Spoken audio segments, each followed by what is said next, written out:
Hello गाइजहरू, आज हामी मासु काट्न जान्छौँ पार्टी प्यालेसतिर। आज चाहिँ हामी अब मासु गएर काट्ने।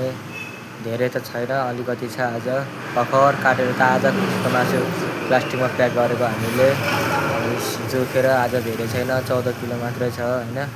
जोखेर अब हामी जाने, वहाँ गएर मासु चट काटेर पिस मजाले पारेर आउने हो हामी। अब हामीले स्कुटीमा नि हाल्न रेडी गरिसक्यो, स्कुटीमा हालेर अब अटेन अगाडि। अब मैले पछाडि बोक्नु पऱ्यो, त्यति झुन्डाउनु पऱ्यो हातमा झुन्डाएर। अब हामी चाहिँ लाग्यौँ 63 पार्टी प्यालेस हो हामी जाने ठाउँ चाहिँ। अब यो चाहिँ पेप्सी खोला साइराम चोक भन्ने ठाउँ हो। अब हामी चाहिँ जान थाल्यौँ।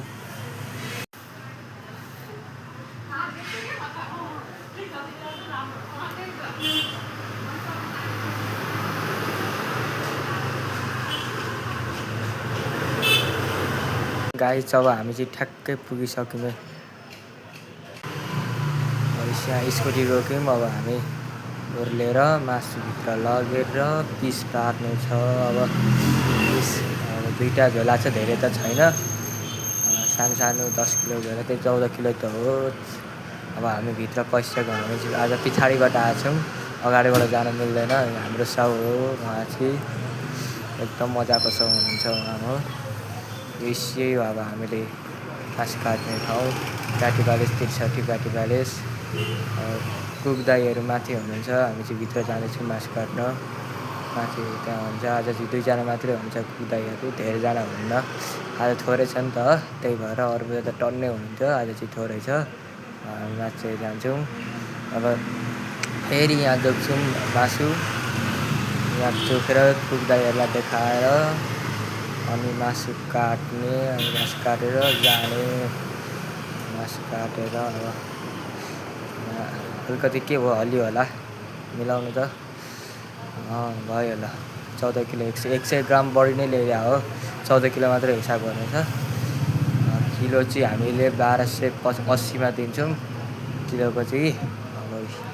अब हामी चाहिँ मासु काट्ने, अब मिलाउनु पऱ्यो। अब यही हो, अचानी यही हो।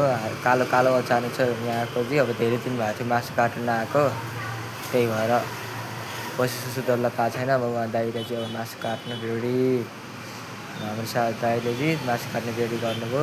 त्यसरी काट्दैछौँ।